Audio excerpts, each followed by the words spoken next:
ذکر و تلاوت میں جمائی آئے تو کیا کریں؟ قرآن پاک کی کوئی آیت پڑھتے وقت یا ذکر اذکار کرنے سے بہت سخت اور بار بار جمائی آتی ہے تو کیا اس کا کوئی حل ہے؟ طارق صاحب اسلام آباد سے. آ رہی ہے تو ہاں کر لیں اور منہ پہ ہاتھ رکھ لیں، بس زیادہ آوازیں نہ نکالیں، بے ادبی کی بات ہے. اور کوئی حل نہیں ہے بھائی، ڈاکٹر سے پوچھیں، وہ بتائے گا آپ کو. گرافک ڈیزائننگ کا کام کرنا کیسا ہے؟ اچھا یہ مسئلہ پہلے جمائی والا پوچھا تھا طارق صاحب نے اسلام آباد سے. گرافک ڈیزائننگ کا کام کرنا کیسا ہے؟ گرافک ڈیزائننگ کرنا کیسا ہے اور اس سے پیسے کمانا کیسا ہے؟ جو آن لائن کام کرتے ہیں کیا وہ سب کرنا درست ہے؟ طارق صاحب اسلام آباد سے. گرافک ڈیزائننگ میں بس کوئی ایسی چیز بنانا جو غیر شرعی ہو وہ جائز نہیں ہے. شرابوں کی بوتلوں کی تصویریں نہ بنائیں، آپ لڑکیوں کی تصویریں نہ بنائیں. باقی جائز چیز کی تصویر ہے تو وہ جائز ہے، ناجائز چیز کی ہے گرافک ہے تو وہ ناجائز ہے. باقی فی نفسی ہی یہ کام جائز ہے، اس سے پیسے کمانا بھی جائز ہے. آن لائن کام کے شرعی احکام، جو آن لائن کام کرتے ہیں کیا وہ درست ہے؟ اس میں حلال و حرام کی کیا تفصیل ہے؟ طارق صاحب اسلام آباد سے. دیکھیں آن لائن کام کرنا درست ہے، لیکن اس میں اب آپ نے بہت ہی وسیع سوال پوچھ لیا ہے، اس میں تو پورا لیکچر دیا جا سکتا ہے. آپ اسپیسیفک کچھ پوچھ لیتے ہیں نا کہ یہ طریقہ جائز ہے یا نہیں، تو میرے لیے جواب آسان ہوتا.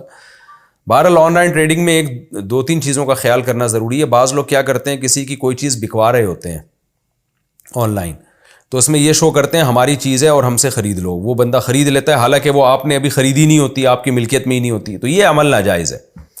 یا تو آپ دو پارٹیوں کے درمیان کمیشن ایجنٹ بنے کہ میں آپ فلاں کی چیز فلاں کو بکوا رہا ہوں اور میں اس میں اتنا کمیشن رکھوں گا. یا آپ سامنے والے کسٹمر سے یہ کہیں کہ یہ پروڈکٹ ہے، یہ تمہیں میں بیچوں گا اتنے کی، بیچ نہیں رہا، بیچوں گا، بتاؤ تمہیں قبول ہے؟ اگر قبول ہے تو میں تمہیں جو ہے نا وہ کہیں سے بھی پرچیز کر کے بیچ دوں گا، میں تمہیں اتنے کی دوں گا، کہیں سے بھی لا کے دوں میں، بس یہ میرا ہیڈ ایک ہے.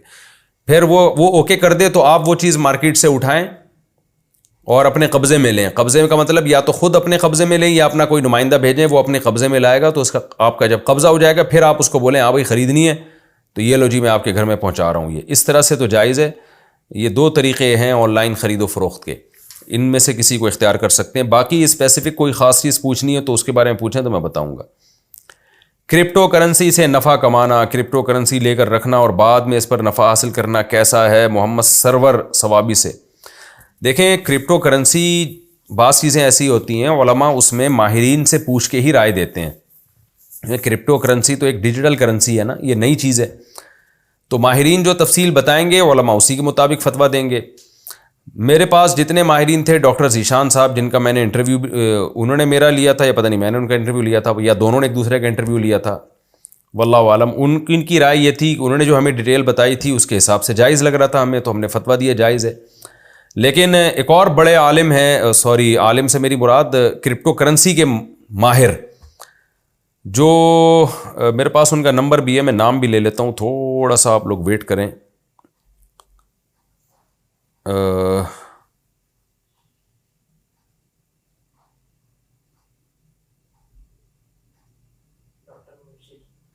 ڈاکٹر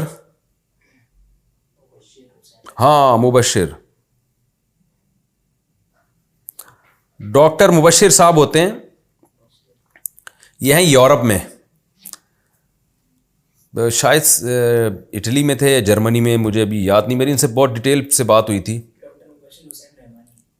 ڈاکٹر مبشر حسین رحمانی، ان سے کافی ڈیٹیل میں میری بات ہوئی ہے. ان کو یہ خود ڈاکٹر ہیں، کرپٹو کرنسی کے بہت ماہر ہیں. ان کا کہنا یہ تھا کہ یہ جائز نہیں ہے، یعنی جو ان کی رائے تھی نا، ظاہر ہے جائز ناجائز کا فیصلہ تو مفتیان کرام ہی کریں گے، لیکن جو یہ ڈیٹیل بتا رہے تھے اس کے حساب سے کرپٹو کرنسی کا جواز نہیں بنتا.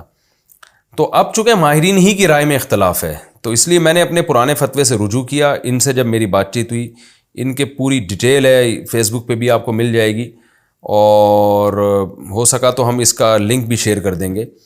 تو اس لیے میں نے پھر اس میں توقف کر لیا ہے. بھائی جو میں نے جواز کا فتویٰ دیا تھا میں اس سے رجوع کرتا ہوں، میں ناجائز نہیں کہہ رہا، کیونکہ ایسا نہ ہو کہ کل پھر کوئی ڈاکٹر صاحب کہیں کہ یہ اس کی ڈیٹیل ہی بدل دیں. مفتی کے سامنے جو دو تفصیل آئے گی، مفتی اس تفصیل کے مطابق جواب دے گا نا. اب ایک ڈاکٹر الگ تفصیل بتا رہے ہیں، دوسرے ڈاکٹر الگ ڈیٹیل بتا رہے ہیں، تو پھر مفتی بیچارہ کنفیوز ہو رہا ہے. تو اس میں مفتی صاحب کا قصور نہیں ہے، یہ قصور یہ اس جو معلومات ہمیں مل رہی ہیں ان معلومات میں ٹکرا ہوا ہے. اس کی مثال ایسے ہے جیسے کوئی میڈیسن ہو، اب لوگ ہم سے اس میڈیسن کے بارے میں پوچھ رہے ہیں کہ یہ دوا حلال ہے یا حرام، تو میں ڈاکٹروں سے پوچھوں گا نا کہ ڈاکٹر صاحب اس کے اجزاء بتائیں. اب ایک ڈاکٹر کچھ اور بتا رہا ہے، وہ بتا رہا ہے اس میں سور کی چربی شامل ہے، وہ بتا رہا ہے اس میں فلاں فلاں حرام اجزاء شامل ہیں، دوسرا ڈاکٹر کہہ رہا ہے کہ نہیں اس میں سور کی چربی نہیں ہے. تو مفتی تو کنفیوز ہو جائے گا، وہ کہے گا بھائی ڈاکٹروں کی رائے میں اختلاف ہے کہ اس میں ہے کیا. تو جب ڈاکٹروں کی رائے میں اختلاف ہے تو ہم یہی کہیں گے بھائی ہمیں نہیں پتہ اس کے بارے میں. تو اس لیے ماہرین علماء بھی اس بارے میں زیادہ تر نے توقف کیا ہوا ہے، کیونکہ خود جو ماہرین ہیں، جو کرپٹو کرنسی کے ماہرین ہیں، انہی کی رائے میں اختلاف ہو رہا ہے.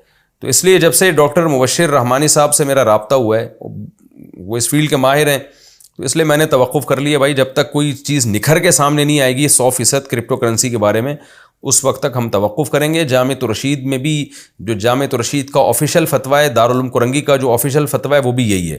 اگرچہ جامعۃ الرشید ہی میں بعض مفتیان کرام اپنے طور پہ اس کو جائز کہہ رہے ہیں، لیکن جو جامعۃ الرشید یا دارالعلوم کرنگی کا یا دیگر بڑے اداروں کا جو آفیشیل ایک فتویٰ ہے وہ یہی ہے کہ بھائی اس کے بارے میں معلومات ہمیں جو ہے نا وہ کلیئر نہیں ہے، اس لیے سب نے اس میں توقف کیا ہوا ہے اس میں جب تک. اور دیکھیں الحلال ابین والحرام ابین، حدیث میں آتا ہے حلال بھی واضح حرام بھی واضح، اور کچھ چیزیں مشتبہات میں ہیں.